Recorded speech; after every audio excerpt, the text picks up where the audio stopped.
I have not met a nurse that doesn't want to do their best for their patient. And I think that we need to talk about that nurses want to learn. And if they want to learn and we want to teach them, there's a middle ground where we can do both and they can be successful and it doesn't have to be a chore. I think I'm okay with you being the poster child for ONS right now. Over 250 nurses have contacted me from all over the United States to Canada, Britain, somewhere in the Middle East that are ONS members. And I think that it just shows that we can engage people. We just have to really know what they're looking for. You're listening to the Oncology Nursing Podcast, where ONS Voices Talk Cancer, a resource from the Oncology Nursing Society.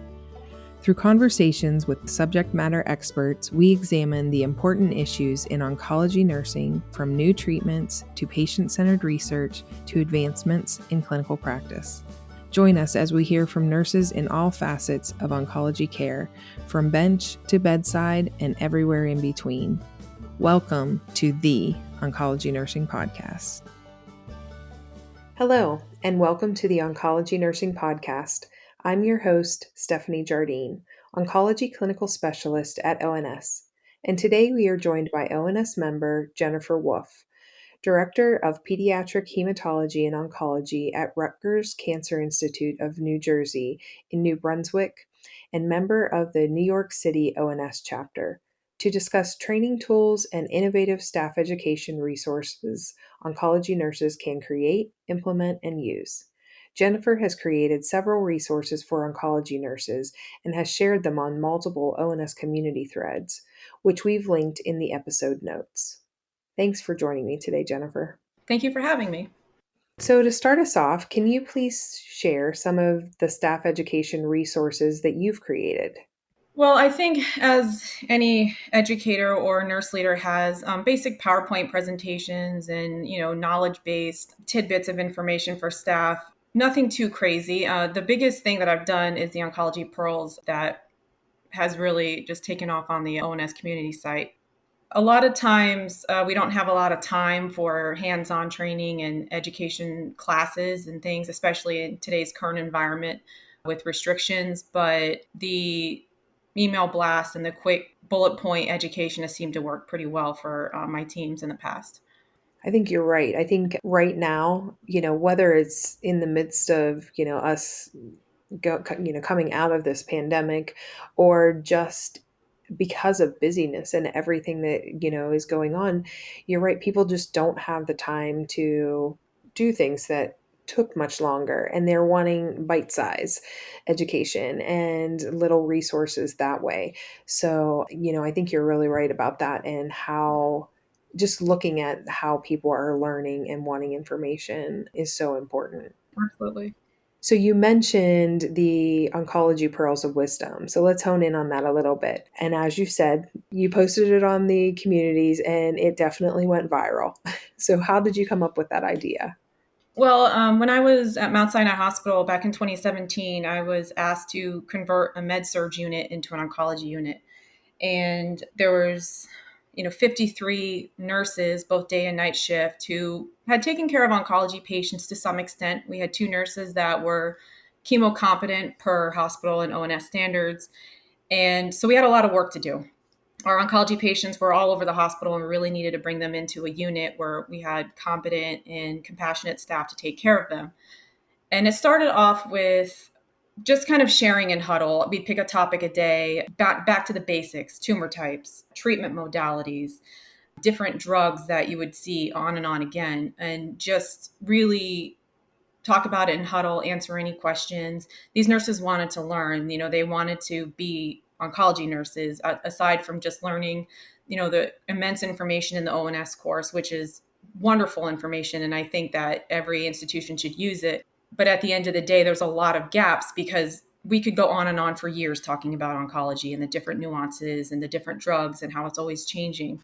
So it kind of just came out with let me just share a pearl of wisdom with you. It was more of an anecdotal joke in the huddle. And then I just wrote it down in a little PowerPoint, sent it out to the staff, and they asked for more. I did surveys about what they would like to learn and things like that. And we just kept talking about it, kept doing it. And they really got engaged in it. And it just kind of was they had a binder at the nurses station where if they had a question about something that they didn't see all the time or something that they hadn't seen before, they could just quickly reference drug, side effect, oncology, emergency, and so on, and kind of find the little resource that they were looking for.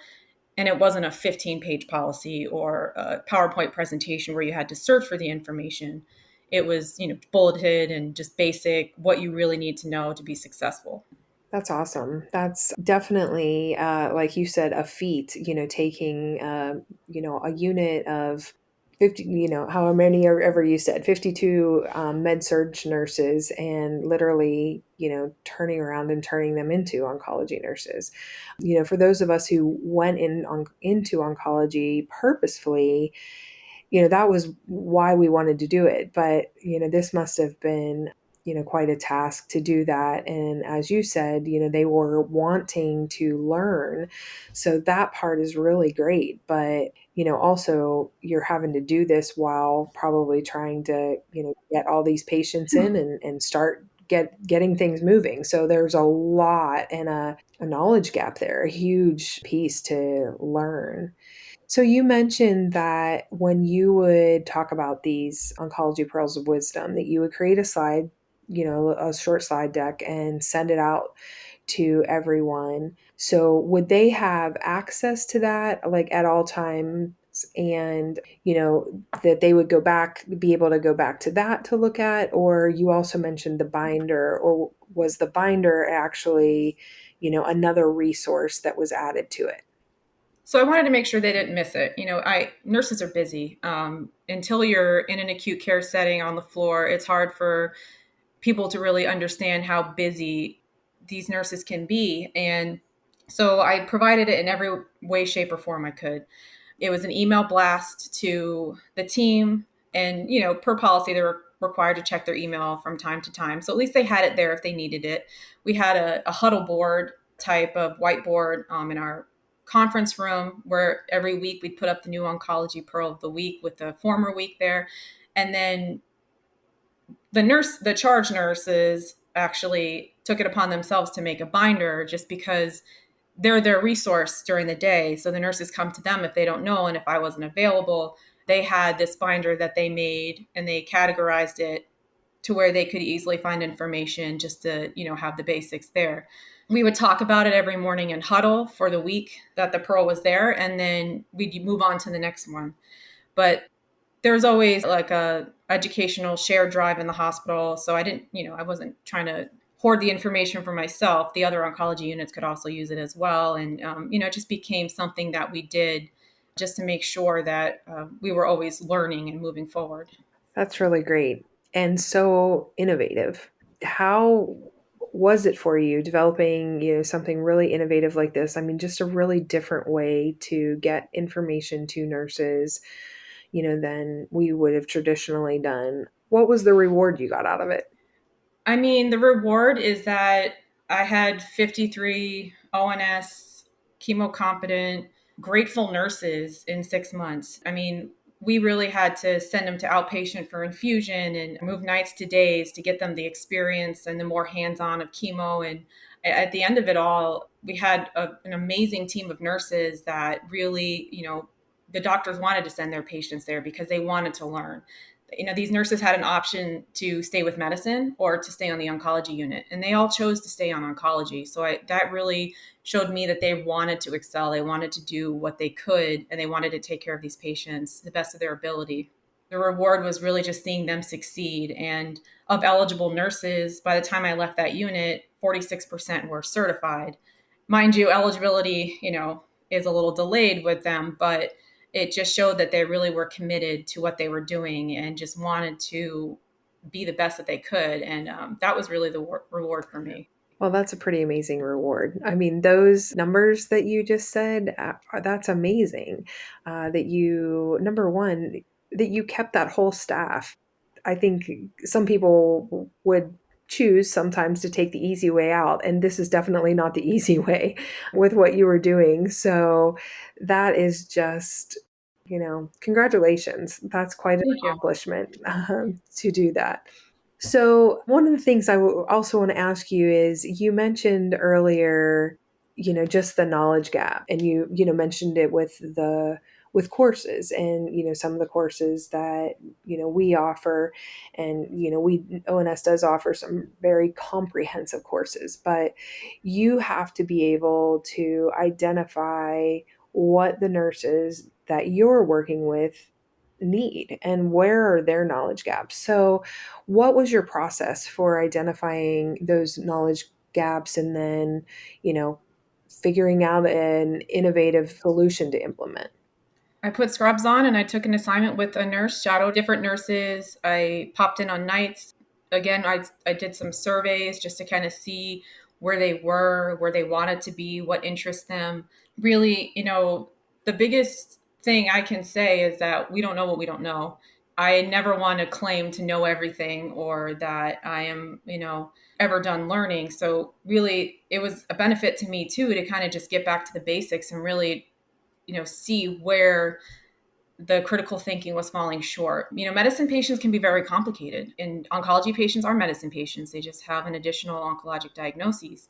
And I think that really just watching the process with a nurse at their side, talking them through X, Y, and why and how and this, and just kind of feeling their barriers really helped me understand what I could do to help them. Ideally, in-person class where we can, really touch and feel and do things together would be perfect. But again, that's magical thinking. We don't have that kind of time, especially in the acute care setting. So they had a really wonderful 2-day oncology orientation that the organization system wide put on, and then the ONS class, and then hands on training with a senior clinical nurse where they didn't have any patients other than giving chemo and going through the orders and things like that. And this was really just to supplement that, just to show that it's not just over there, that they have continued support. It doesn't stop with congratulations, you're competent. It's really how can we make you better and how can we meet your needs? And I think that is really how we identified those gaps. And they never stopped. The gaps never stopped. So, we'd reach the milestone and we'd realize that we never went over this, or that we really didn't understand this, or, a patient was admitted for carbotaxol that's usually given in the outpatient setting. So the gaps were always there. It's just how we handled them and how we addressed them in real time that really gave the nurses the confidence they needed to get through their shift. That's such a great way to look at it. And, like you said, I mean, when you were done with one area and talking about or teaching about that area, then realizing or looking back and saying, okay, where, what fell through the cracks, or what came up that we really realized that we did not go over and we didn't, that we need to, add that to the list of things that are going to be done. And I think the biggest example I can think of is I wrongly assumed that neutropenic fever was like a known issue, like a known side effect of thing. Because there's neutropenia in medicine patients, but handling it in oncology patients is so different. And I feel like we were like 3 months into our transition where it was like, oh my God, how did we forget that? How did we not go over neutropenia, neutropenic fever, neutropenic sepsis?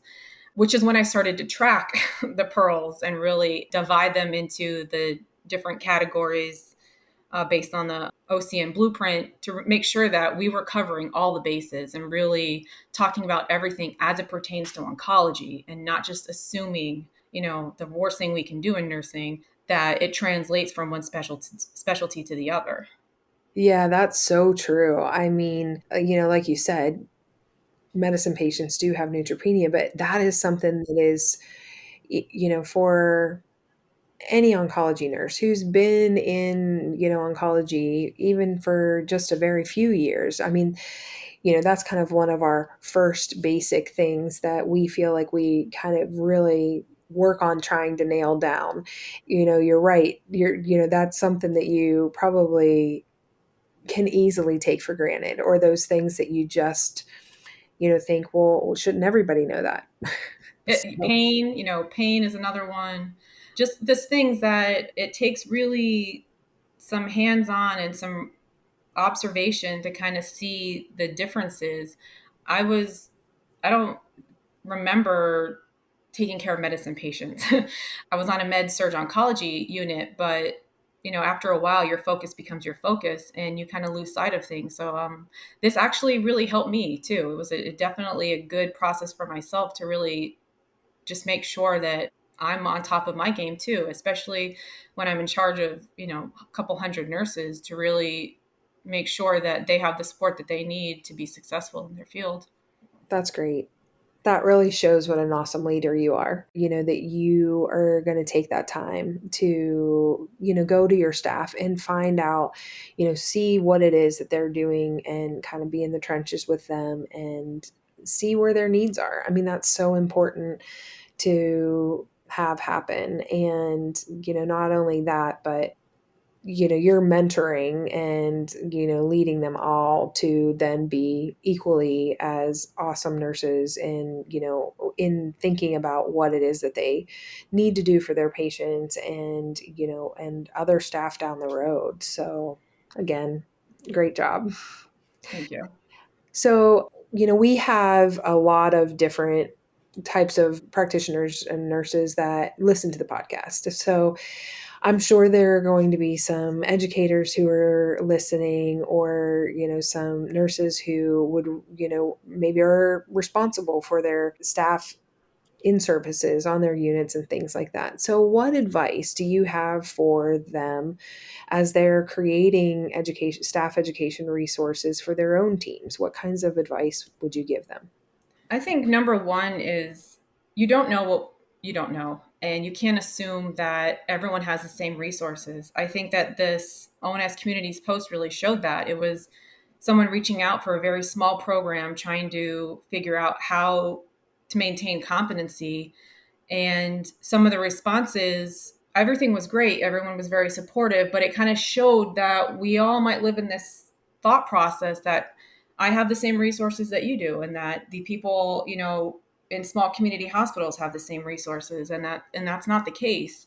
And I think the best advice I can give is tailor education to what you're actually doing. The ONS course is amazing for the fundamentals and the basics and the continuing learning, but the education that you provide your staff needs to be what they're doing on a day-to-day basis. If they're not giving a lot of chemo, obviously we need to think of more innovative ways to keep them competent, whether it's hands-on or simulation training, but tailor the education to what they're actually doing. If it's pain management or symptom management, or if a lot of their oncology admissions are just neutropenic fever, or things like that, really that's what they need to focus on, because that's what is going to make them successful.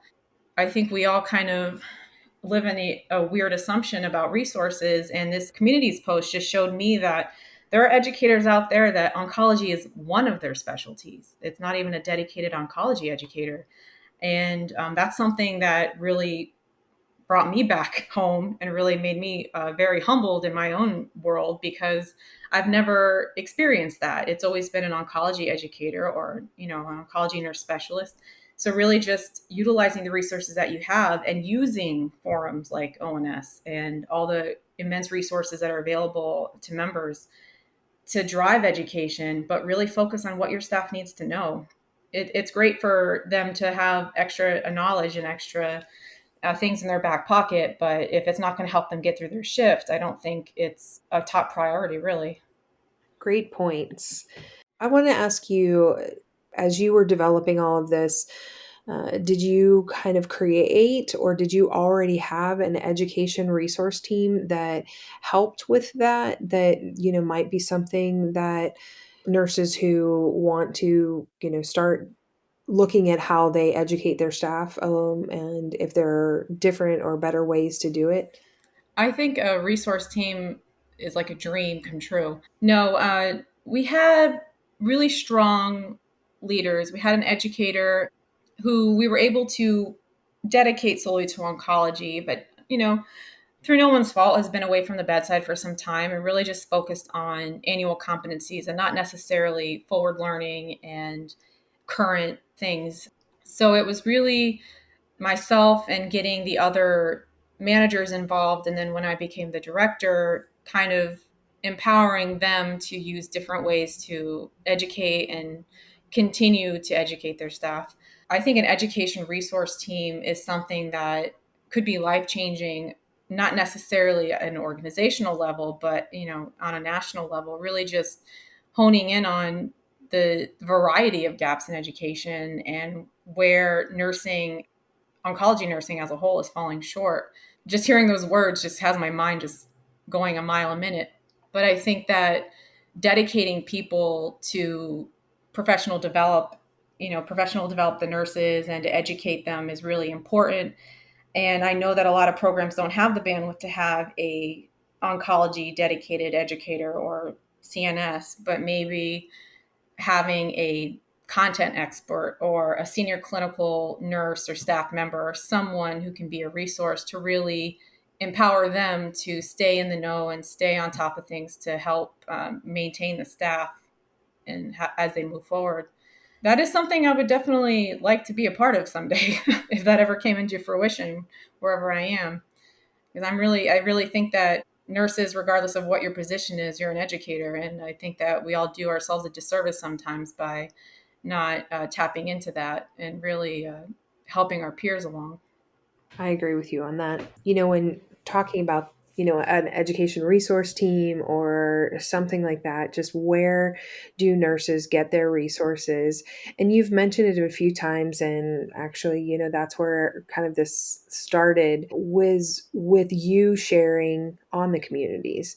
And you've talked about the communities and how valuable that discussion back and forth is, and just your willingness to share the resources that you've created for nurses has been just huge for other nurses that are out there. And as we talk about this resource team idea, I think that it's really important, as you said, for all of us to share things that we've done, share ways to innovatively educate nurses on whatever that may be, whether it's new nurses on neutropenia, like you were mentioning, or somebody that's seasoned and now there's a new treatment option coming in and you've got to educate everybody on the new treatment option. It's just our time is so precious, to be able to share those things with each other is just going to be so much more valuable. The reinventing the wheel and having to do all of that is just can be so frustrating. But when you do have folks out there like you and others who are willing to share, things that they've developed or policies and how you put something together or even different programs. I know that, even some of the sessions that we've had, let's say at Congress and on like the ERAS programs, and just how that has helped, you know, folks with their surgical programs say, okay, let's take a look at this. What kinds of things do we need to do that we could help our patients and help improve our patients' outcomes by implementing something like this? Like, this is something that's really valuable. And in the long run, it's going to help across the board, whether it's the patients or the staff, and, how they can efficiently and safely do something. Right. I mean, I couldn't agree more. Like, my knowledge is not, it shouldn't be just kept to myself. There's nothing sacred about it. I think that I'm very fortunate to what I've learned and what I've seen and done in my short career, but there's nothing that says I can't share that and that I shouldn't share that. I think that if anything, this whole process in the last 2 months, I think it's been, has really just shown me that, we need more engagement on the ONS communities. I feel like once people get engaged and they see the different opinions and styles and resources and policies and things that are, nationwide, it really is eye-opening. It can really change things in a positive direction. Over 250 nurses have contacted me from all over the United States to Canada, Britain, somewhere in the Middle East that are ONS members. And I think that it just shows that we can engage people. We just have to really know what they're looking for. But I think that My knowledge is something I would love to share, and I would love to learn more. I think that my new position at Rutgers is showing me how much I didn't know about pediatrics. This is my first time in pediatrics. Spent about 13 years in adults, so there's a learning curve for me, and I feel that the pearls that I do now are really for my benefit as I learn the nuances and the different drugs and indications and things, but really something that I have in my back pocket to help other people and other staff members. So it's definitely something that is at our fingertips, and we just really have to figure out like how to use it and really help people along. There's a lot of folks out there that don't have what we have, and I think that we can really change some patients' lives by just sharing common knowledge. Exactly. Like you're saying, with all of the folks that have reached out to you, which is incredible that you've had over 250 people reaching out to you about this just based off of that one post that you made. And, when you do have nurses and realize the reach that we have around the Mm-hmm. world, and the fact that there are nurses that don't have the resources, they may not even have an educator, and are really going at it themselves and trying to figure out how to do this and how to get this information. But yet, then they come onto the community and see something like this that you've posted, and it really starts them thinking about how they can translate that for their nurses, and in the end improve patients care and outcomes, and just overall it's just really amazing. And I think that, as you said, I hope that there is a turn towards the use of those communities and how valuable they are, as well as the sharing that can go on, and how we can learn from each other and share with each other. Absolutely. And I think that we get so wrapped up in things, and especially this past year, people still had cancer though, and people still were in the hospital and needed our care. And I'll tell you, my teams look forward to the huddle topic when we didn't have to talk about COVID all the time. But I think that it's really just about, at the end of the day, the world is going to still progress around us, whether we are a part of it or not. And I'm just really humbled to even be on this podcast and really just kind of be able to talk about this. But I know there's a lot of nurses out there and educators out there that want to really make an impact. And I think that, again, we have what we need to help them along. We just got to figure out how to do it. Yeah. Well, Jennifer, it's, just talking to you today, and it's been absolutely amazing. And you can hear your passion for education and your passion for learning and imparting your knowledge and giving it, sharing it with others. And that's just really, really great.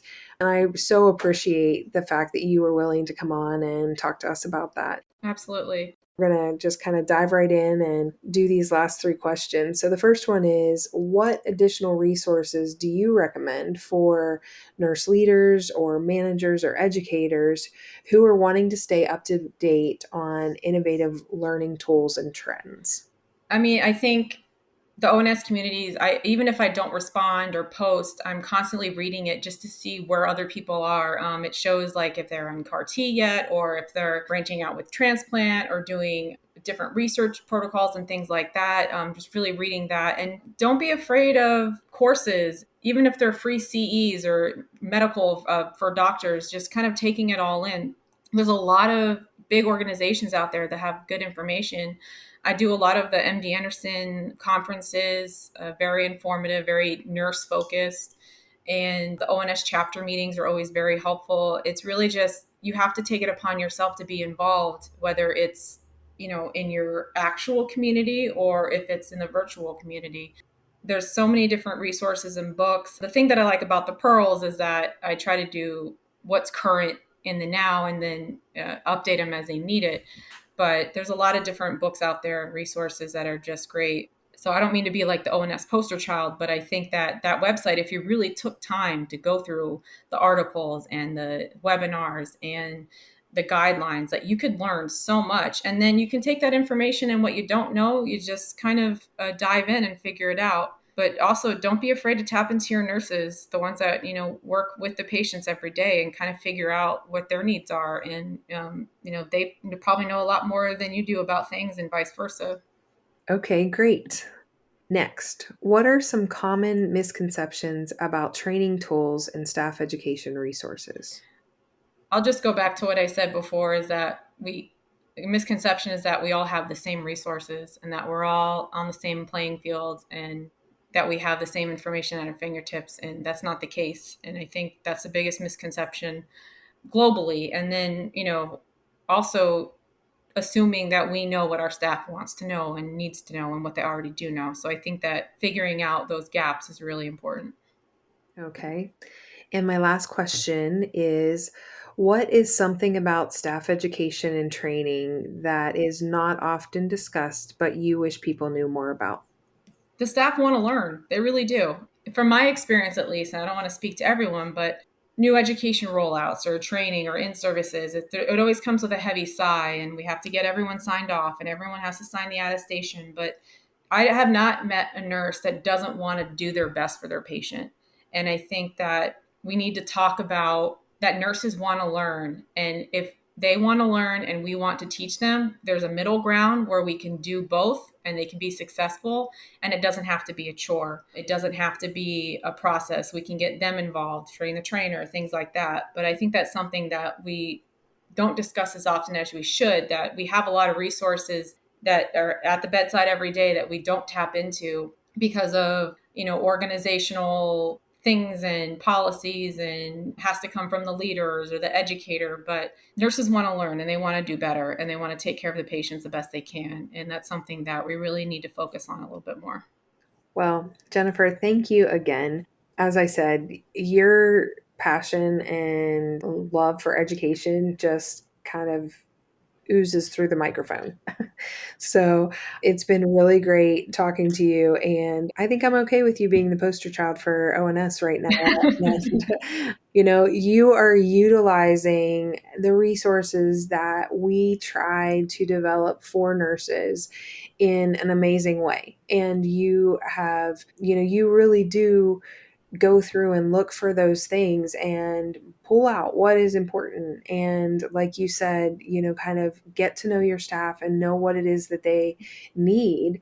And then you go and find those resources for them. And that is just amazing. So again, I want to thank you for being with us today and for all that you're doing for not only your staff, but clearly the reach that you're making to staff nurses around the world.